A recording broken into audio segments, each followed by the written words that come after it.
kami akan membentangkan kaedah yang digunakan untuk menjawikan perkataan bumi.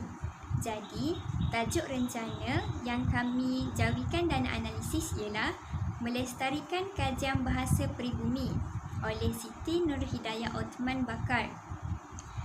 Daripada keseluruhannya, terdapat 15 kaedah untuk menjawikan perkataan bumi, tetapi hanya 12 kaedah yang digunakan untuk menjawikan rencana yang kami analisis.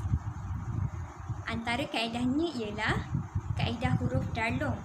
Terdapat 5 hukum darlung iaitu dal, ra, lam, waw dan nga. Jika terdapat perkataan dua suku kata kedua diakhiri dengan vokal a, maka perkataan tersebut perlu dieja dengan menambah alif dengan syarat suku kata akhir hendaklah dimulai dengan satu daripada huruf yang telah disebutkan sebentar tadi, iaitu dal, ra, lam, waw dan nga. Daripada analisis, terdapat 3 contoh penggunaan kaedah huruf darlung, iaitu para, mula dan pula. Kita boleh lihat pada contoh kedua iaitu mula.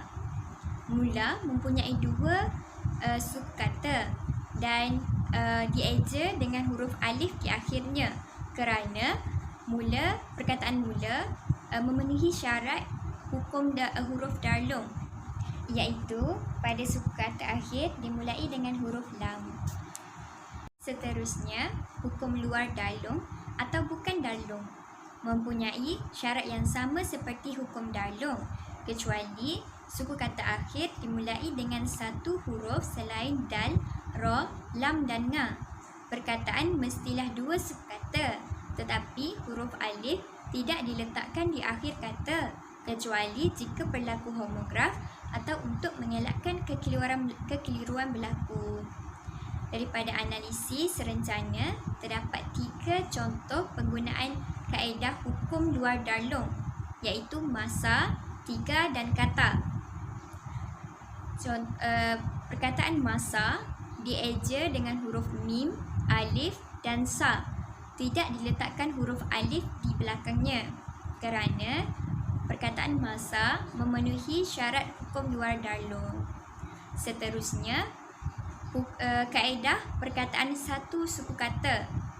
Setiap perkataan yang tidak terdiri daripada satu suku kata dalam bahasa Melayu maupun bahasa Inggeris tidak perlu ditulis huruf alif di tengahnya. Setiap suku kata yang dimulai dengan huruf waw hendaklah diwujudkan huruf alif di tengahnya. Terdapat beberapa perkataan satu suku kata dalam rencana yang dianalisis, iaitu yang, stor, di, tak dan hal. Kita boleh lihat pada contoh pertama iaitu yang. Yang dieja dengan huruf ya dan nga.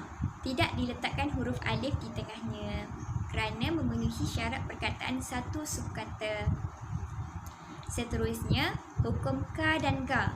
Hukum ini melibatkan kata yang berakhir dengan bunyi ka atau ga dalam bahasa Melayu jati.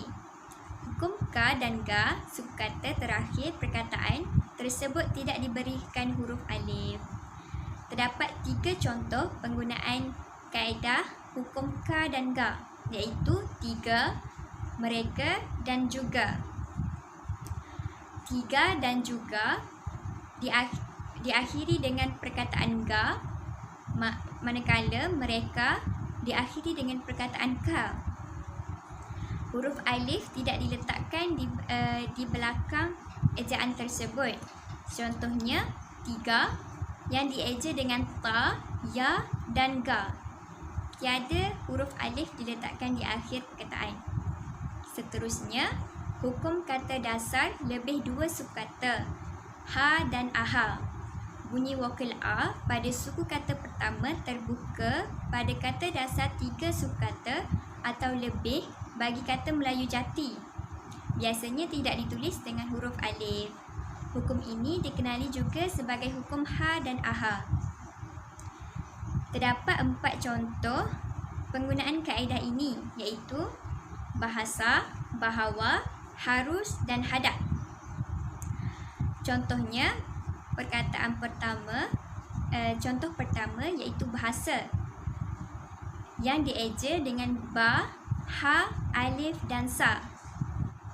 Seterusnya, kaedah lampau hukum.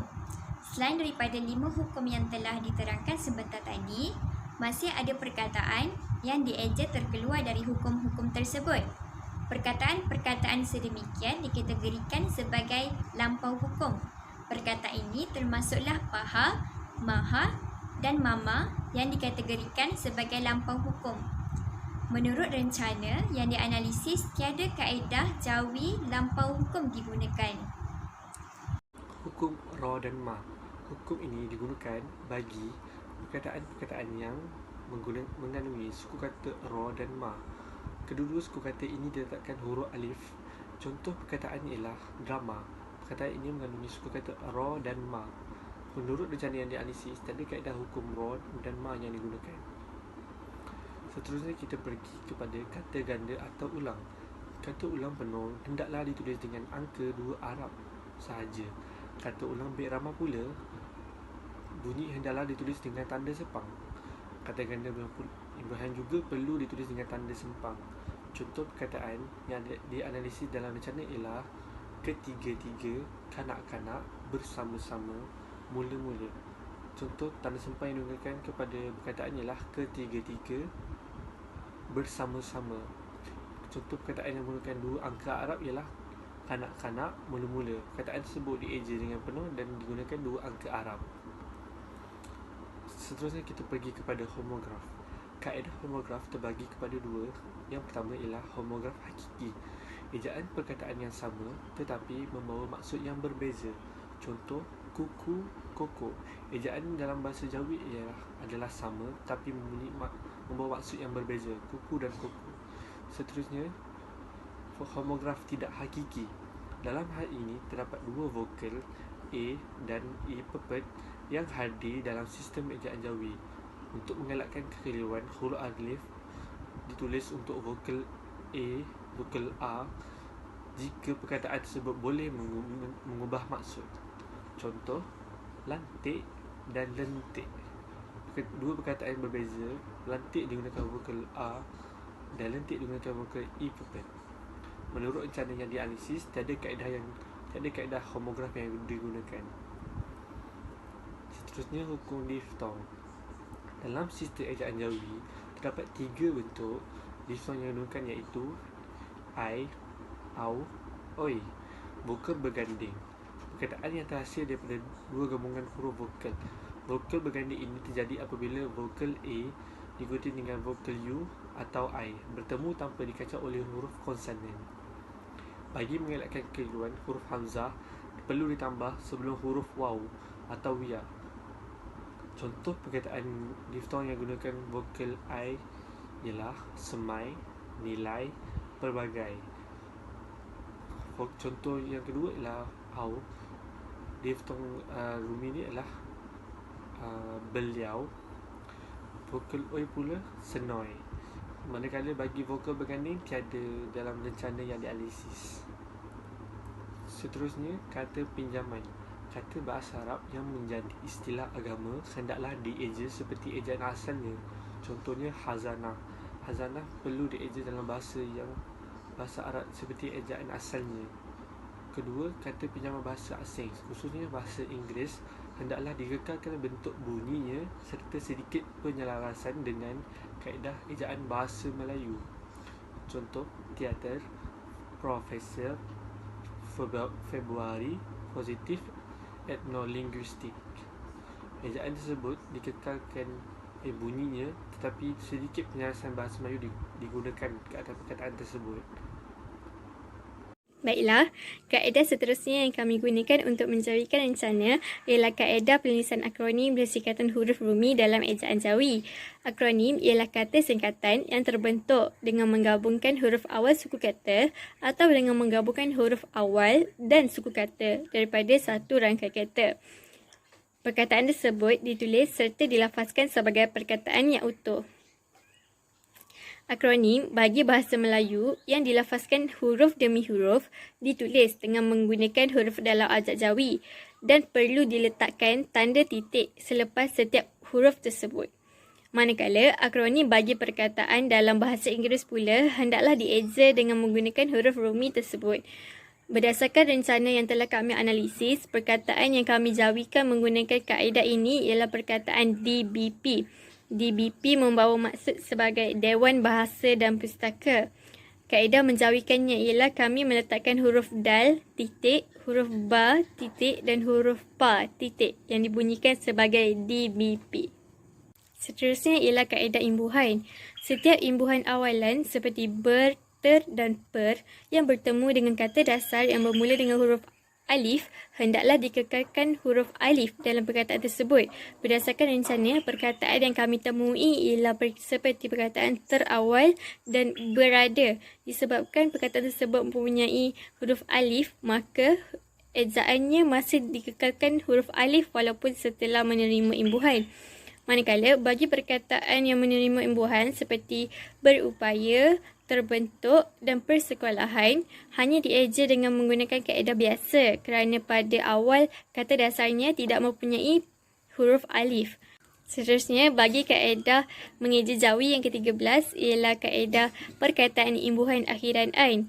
Huruf alif nun ditulis pada kata dasar yang diakhiri dengan huruf waw, manakala huruf alif yang mempunyai hamzah di atasnya dan nun ditulis pada kata dasar yang diakhiri dengan huruf alif. Selain daripada kata dasar yang berakhir dengan huruf alif dan waw, hanya huruf nun ditulis pada akhir kata dasar. Perkataan yang kami temui yang mempunyai imbuhan akhiran ain berdasarkan rencana ialah perkataan penyataan, kumpulan, perhatian, pemeliharaan dan pemuliharaan. Kaedah yang ke-14 ialah kaedah penggunaan huruf hamzah. Huruf hamzah diletakkan di bawah huruf alif hanya pada perkataan Islam, dan I dagang. Huruf hamzah diletakkan di atas huruf alif apabila perkataan tersebut menerima imbuhan di, se dan ke. Istilah serapan daripada perkataan bahasa Arab yang mengandungi huruf hamzah pada akhir perkataan tersebut perlu dikekalkan ejaannya seperti dalam bahasa asal. Sebagai contoh, ejaan perkataan ulama dan imla. Walau bagaimanapun, berdasarkan rencana yang dianalisis, tiada kaedah penggunaan huruf hamzah yang telah digunakan. Akhir sekali, kaedah mengeja jawi yang kami gunakan bagi menjawikan rencana ialah kaedah awalan ke.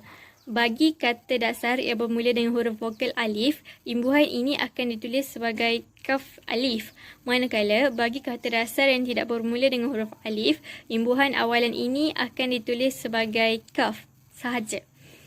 Bagi contoh perkataan yang kami temui dalam rencana ialah seperti perkataan kepelbagaian, kelestarian, kepupusan, kebangsaan dan ketara. Sekian sahaja daripada kami. Terima kasih.